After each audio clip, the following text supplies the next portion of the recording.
Mo kí ẹ̀yin tẹ́ jẹ́ olólùfẹ́ wa ní channel wa Olooto TV ní Nàìjíríà àti ní òkè òkun. Ojú tẹ́ fi ń wò wá, ojú yóò ní fọ́, ìtẹ́ fi ń gbọ́ wá, etí yóò ní di. Ẹ̀rí sunkún gbẹ̀yìn ayọ̀ tó fò tàrùn kọ́ máa gbónú gbẹ́wò wá kí tó tọmọ kó ya lékè sí gbogbo wa. Wọ́n ní ọlọ́dún ló máa mọ ọdún rẹ̀ lọ́dún. Gbogbo ẹ̀yin ọmọ Yorùbá ní tilé gbogbo ọdún wa òun là ń ṣe. Torí pé kò sẹ́ni kankan tí ò ní òkú lọ́run nínú wa. Egungun dẹ̀ ní Egungun ló jẹ́ representative fún gbogbo òkú ọ̀run wa pátápátá lónìí àti wá wà ní Ìbàdàn ló Ògúnmọ́lá olódògbò kẹrin lójú ogun ọ̀bọ Sokoto kẹ̀mbẹ̀ eré bí ìjà àti wà ń bẹ̀ fún World Egungun Festival. Àwọn eégún tó yẹ pé mi ò rí níjọ́ tán ti bí mi àwọn náà pọ̀ jù. Ẹ̀yin olólùfẹ́ wa ẹ wá nǹkan fìdílé fìdílé nǹkan kájọ gbádùn ọdún Egungun ní Àgbájì gan àti ní Rẹ̀gẹ̀dẹ̀ fíìmù. Ẹ̀yin tó bá jẹ́ kó ní bá jẹ́jọ́ àkọ́kọ́ tẹ̀ ṣalábàápàdé channel wa ẹ try ẹ subscribe fún àǹfààní nígbàkigbà tá a bá ti fi àwọn ètò ní ọlọ́kan ọ̀jọ̀ kan sí channel wa kẹ̀lẹ́ bá a ṣe máa rí. Ẹ jẹ́ ká jọ wọ ibi ọdún Egungun lọ. Ẹ ṣé.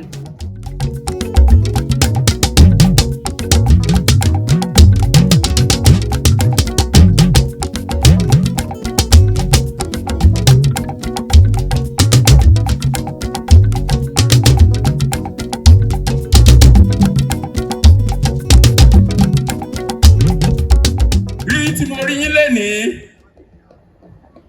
orin tó wá sí mi lọ́kàn ni pé ènìyàn lásọ mi, ènìyàn lásọ mi, bí n bá bojú wẹ̀yìn bí mo rẹ́ni mi, ènìyàn lásọ mi. Wàsíù, Wàsíù, ọmọ ìyá alágbo, wẹ̀yìn rẹ wò, wẹ̀yìn rẹ wò. Bó lọ́mọ ogun, bó lọ́mọ ogun, wẹ̀yìn rẹ wò. Ìdí ni wípé gbogbo àwọn tó wà bíi pátápátá kò sẹ́ni kankan tá a fún lówó tí wọ́n fi ìfẹ́ wá. Ó bẹ̀rẹ̀ látorí Nigerian Union of Pensioners led by my good ẹ̀gbọ́n Comrade Olúṣẹ́gun Àbátàn. Àtàgò méje làwọn òṣìṣẹ́ fẹ̀yìntì ti ń dé bí. Káwa máa sọ pé àbọ̀ ẹ̀kàn lásọ ni o, MDHA láṣẹ ni o. Àwọn tó yẹ kí n dúpẹ́, àwọn tó wá ṣùgbọ́n mi ní kọ̀kọ̀, àwọn èjìká tí ò jẹ́ kẹ́ wò yẹ̀. Lọ́kùnrin lóbìnrin mo mọ̀ lóore o, ẹ ṣé mo dúpẹ́. Ẹ̀yin bàbá tí ò tún wá jẹ́ kójú tì mí ní èní, ẹ rí i pé láàárọ̀ ojú sánmọ̀ dúdú. Wọ́n dẹ̀ sọ fún mi wípé kí n fọkàn balẹ̀. Mo dúpẹ́ bẹ́ẹ̀ dojú tì mí torí àwọn kan ti dúró wípé orí àárí bí. Èmi wá máa kọ wípé ẹ̀rẹ́gbẹ́ wa bí, ẹ̀rẹ́gbẹ́ wa bí, ẹ̀yin tẹ̀sẹ̀gbẹ́ yín jàtìjàtì, ẹ̀rẹ́gbẹ́ wa bí, ẹ̀rẹ́gbẹ́ wa bí, ẹ̀rẹ́gbẹ́ wa bí, ẹ̀yin tẹ̀sẹ̀gbẹ́ yín jàtìjàtì, ẹ̀rẹ́gbẹ́ wa bí. Ẹ ṣé. So gbogbo ẹ rí wípé Ọlọ́run wá mọ̀ àwọn alálẹ̀ wá mọ̀ fún wa lọ́jọ́. Mo fi dá yín lójú pé ẹ gbádùn òní dọ́ba. Mo kí àwọn èèyàn wa láti ìpínlẹ̀ Èkó, mo kí àwọn èèyàn wa láti ìpínlẹ̀ Ògùn, mo kí àwọn èèyàn wa láti ìpínlẹ̀ Ọ̀ṣun, mo kí àwọn èèyàn wa láti ìpínlẹ̀ Oǹdó àti Èkìtì. Ní pàtàkì jùlọ, mo wá kí àwọn èèyàn wa láti Republic of Benin. Ẹ mà ṣe gan, mo mọ̀ lóore. Mo wá kí gbogbo àwọn Egungun tí wọ́n fẹ́ sọ̀kalẹ̀ lénìí láti fi hàn gbogbo ayé wípé àní Yorùbá ló láṣà, Yorùbá ló níṣe. Mo mọ̀ wípé gbogbo àwọn tí ń bẹ̀rù tẹ́lẹ̀tẹ́lẹ̀ wípé báwo la ṣe wá wo Egungun Ìbàdàn n'Íbàdàn tí wọ́n ní yìnbọn tí wọ́n ní sàdá, ẹ rí i pé afẹ́fẹ́ àlàáfíà ló ń fẹ́ sí wa. Lẹ́ẹ̀kan sí i mo dúpẹ́ lọ́wọ́ gómìnà wa. Mo wá ní pàtàkì dúpẹ́ lọ́wọ́ bàbá mi Abraham Báyọ̀ Lawal tí wọ́n jẹ́ bàbá àṣàlẹ̀ fún gbogbo oníṣẹ̀ṣe ní ìpínlẹ̀ Ọ̀yọ́. Mùsùlùmí ni wọ́n, ṣùgbọ́n wọ́n tún fi ọwọ́ sowọ́. Àbámá ti lè láṣeyọrí kankan ṣe tí wọn ò bá máa sọ̀pọ̀tì wa. Mo dúpẹ́ tí máa ṣe náà sẹ́yìn náà ti rí ojú ẹ̀rù ń bà yín tẹ́lẹ̀tẹ́lẹ̀ tí máa ṣe náà tẹ́ ti wá rí kó ti yàtọ̀ ní ìsìn. Bẹ́ẹ̀ bá fọmọ wọ́mọ yọ̀nà mọ́ pa bẹ́ẹ̀ tí aníkẹ́ ṣe nǹkan gidi ẹ̀ ṣe ṣùgbọ́n ẹ̀yin nu Ọlọ́run. Tó mo wá kí yín o, mo kí gbogbo èmi ni kólómọ nìyí o, èmi ni 7up ní o, gbogbo àwọn tẹ́rù ń bà tẹ́lẹ̀tẹ́lẹ̀ ẹ ti rí wípé Ìbàdàn ó ní iyì ẹ̀yẹ tí ó lè gbà yín lálejò.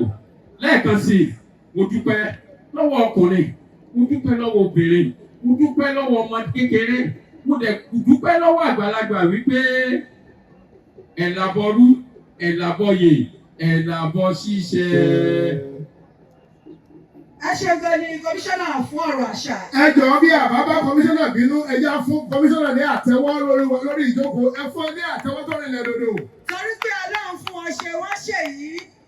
Àsìkò ọ̀mọ̀wé Wàsíù Adéwálé Ọlátúbọ̀sún òun ni Ọlọ́run ń ṣe bẹbẹ fún wa lọ́wọ́lọ́wọ́ báyìí. Kí àwọn ẹ̀wọ̀n wọn lọ sùn sí náà àti láti kí ẹgbẹ́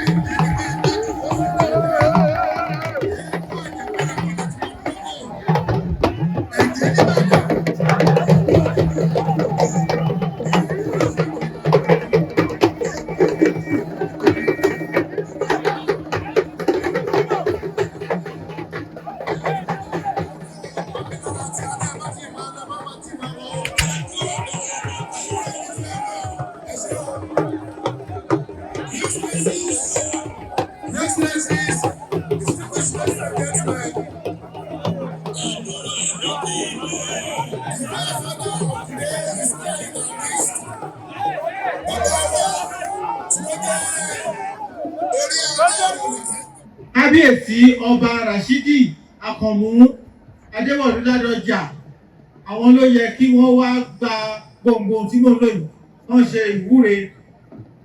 Ṣùgbọ́n wọ́n ní kí n lọ rèé sojú àwọn kí n máa bọ̀ kí n bá yín sọ̀rọ̀.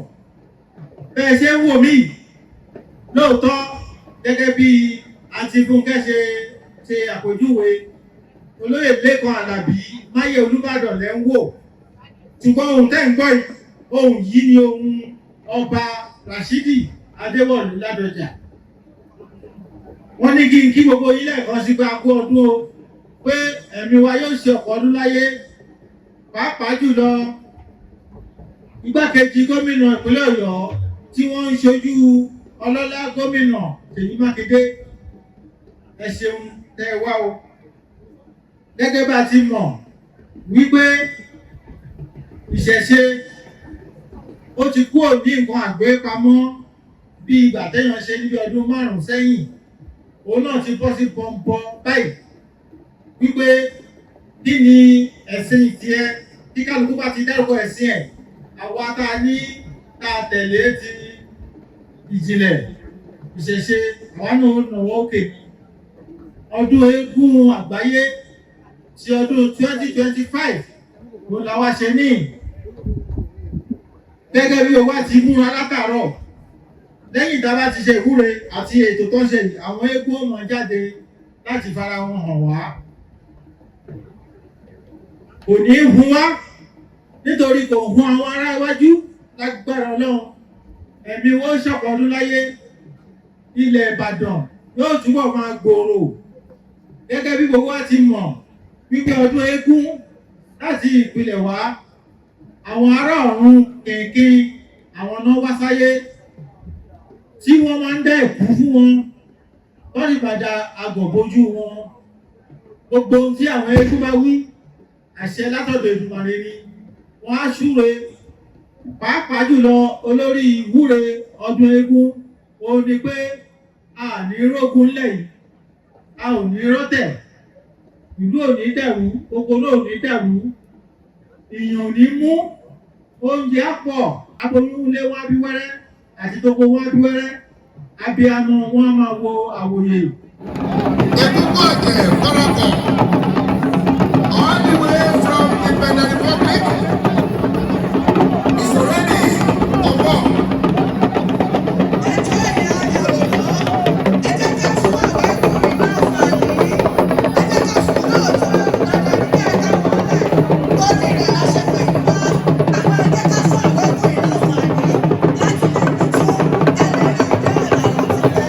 Once again, Your Excellencies, Eminences, all the way from Benin Republic, we are glad and happy to announce Egungun Parada from Olooto and Republic.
Ẹ̀bùn ń bẹ èyí tí ẹ gbà láti ọwọ́ civil shinabs gbogbo ẹ̀ náà là ń wò papọ̀ yóò dà fún yín o àṣẹ ìṣe tó ṣe o àṣẹ ìṣe mi ẹ ṣe o eégún ajíkọ̀wé láti pàtàkì.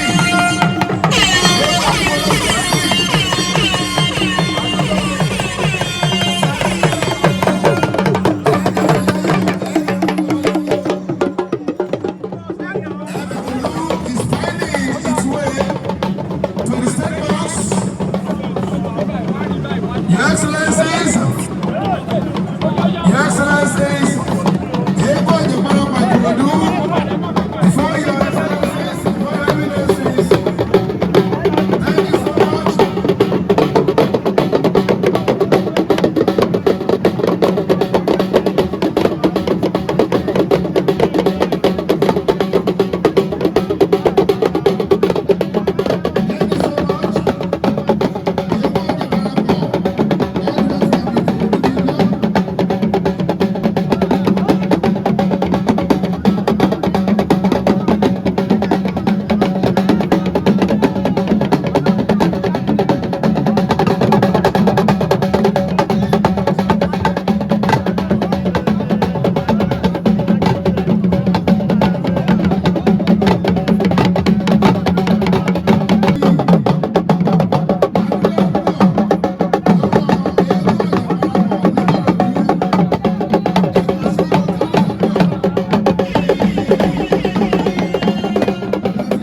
sùn.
ẹgbẹ́ òṣèlú ẹ̀mí wọn o.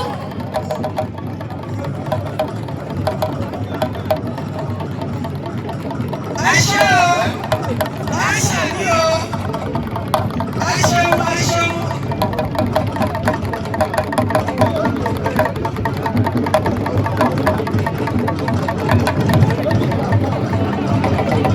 ẹ ṣé o ẹ̀yẹ kú ọdún o.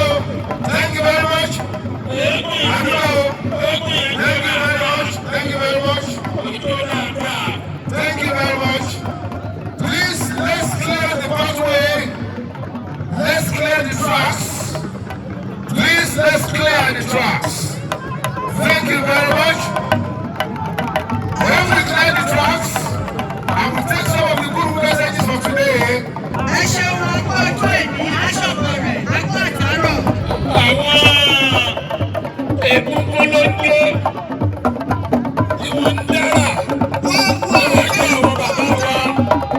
ọjà ìlú Ìbàdàn wọ́n ká ẹ̀kọ́ wa ní tẹ́lẹ̀ ojúlà.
That's the masquerade being set ablaze. Live. Being set ablaze live.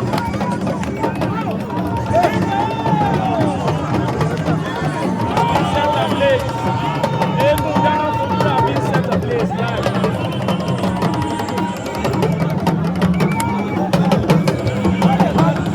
Agadi Chamboma.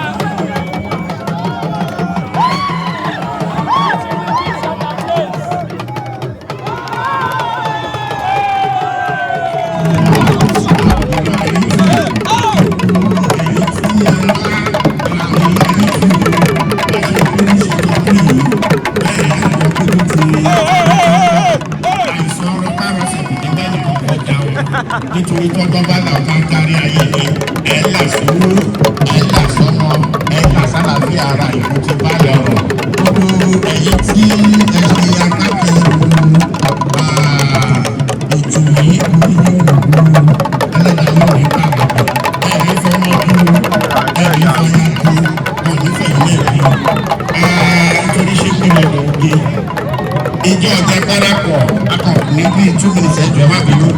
Ìjọ ọ̀jẹ̀ parapọ̀ ó jẹ́ ìjọ tí a gbé kalẹ̀ nípa ìwà bàjẹ́ à ń fi eégún fọ́ ṣọ́ọ̀bù ni à ń fi eégún jalè ni eégún yọwọ́ ni ó yẹsẹ̀ ni ìjọ ọ̀jẹ̀ parapọ̀ a ò fẹ́ nítorí àwọn ni eégún láti aláyébáyé àwa rí ọ̀nà ìlú kan tí ọ̀sìn yí ọgbà yẹsẹ̀ lẹ̀ ẹ̀jọ̀ abẹ̀yìn àròyìn ẹ jẹ́ ká ṣàtúnṣe ibẹ̀ bí a bá mọ̀ pé àdìsí àtúnṣe ẹ jẹ́ ká máa jáde ní òru inú wa dùn ọkọ̀ wa balẹ̀ ẹ ṣe gbogbo èdè ètò kọmíṣánná fàtòsí.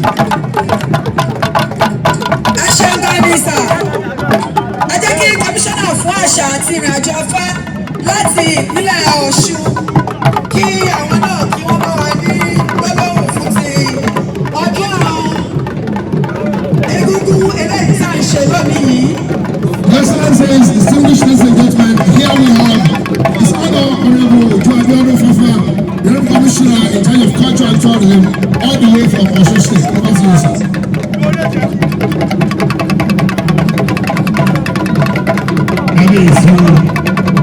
Kábíyèsí fún ọwọ́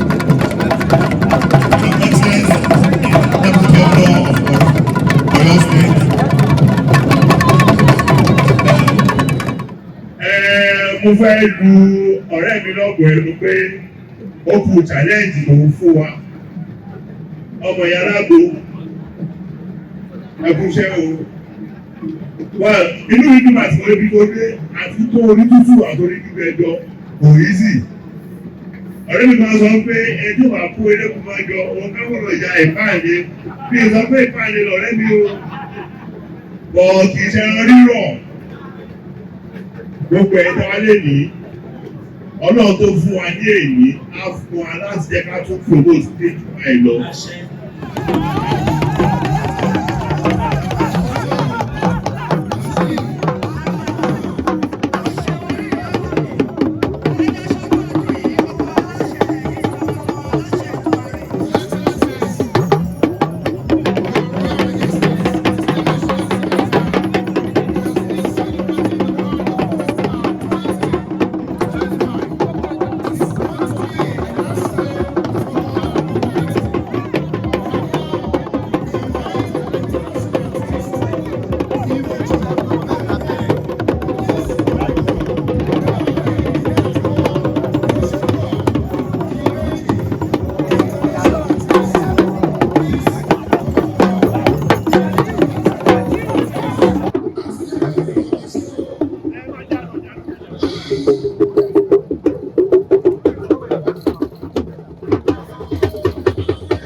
ọpẹ́ awo labalábá adé fún labalábá tí ṣe òjíṣẹ́ Olódùmarè labalábá kì í ṣèdè tójú tẹ̀yìn mẹ́rin adúpẹ́ lẹ́nìí torí pé àwa mọ̀ pé bí ó ṣe rí ni àwọn ọ̀gbẹ̀rì wọn mọ̀ pé bó ṣe máa rí lélẹ́yìí òní ni à ń ṣe ọdún Egungun World Festival ní Liberty State ní Ìbàdàn adúpẹ́ ó dùn gbẹgbẹ kan sí adúpẹ́ ní ọwọ́ eégún adúpẹ́ ní ọwọ́ àwọn irúnmọlẹ̀ délé ìkọ́mọ̀ jẹ́ àṣemọ́ káboyún ló máa bí wẹ́rẹ́ kí àgbọ̀n máa tọwọ́ àlàkóso kí ọ̀pọ̀ kúlẹ̀ kọ́ máa lò ó ní kò síbi tí eégún òdì fi àgbọ̀n gbálẹ̀ tí kò kí ń dá ń bẹ̀ lẹ́nìí gbogbo eégún lọ́wọ́ fi àgbọ̀n gbálẹ̀ nílò gbogbo ìlú ọmọ àtùbà ó máa túṣẹ́ ó rí bẹ́ẹ̀ ó ṣẹ bẹ́ẹ̀ o. Ìmọ̀ràn mi fún àwọn tí kò gbà fún ìṣẹ̀ṣe ni pé ó ti ń yé àwọn náà báyìí ó ti ń yé wọn torí pé ìṣẹ̀ṣe kò ṣe nǹkan tí a fi pamọ́ ìṣẹ̀ṣe bàbá èèyàn ìṣẹ̀ṣe ni ìyá èèyàn ìṣẹ̀ṣe ni ifá èèyàn ìṣẹ̀ṣe ni ìṣẹ̀ṣe ṣe pàtàkì gan kì í ṣe nǹkan tí ẹ̀ lè fi pamọ́. Ìmọ̀ràn mi sí ẹ̀yin tí ẹ̀ bàbá òye pé ẹ̀yin ti padà ọjọ́ tó pẹ́ ẹ̀yin ti padà ọjọ́ tó lọ ẹ̀ tètè padà kó tó di pé àti ẹ̀pà ò bá kóró mọ́ ìbàjẹ́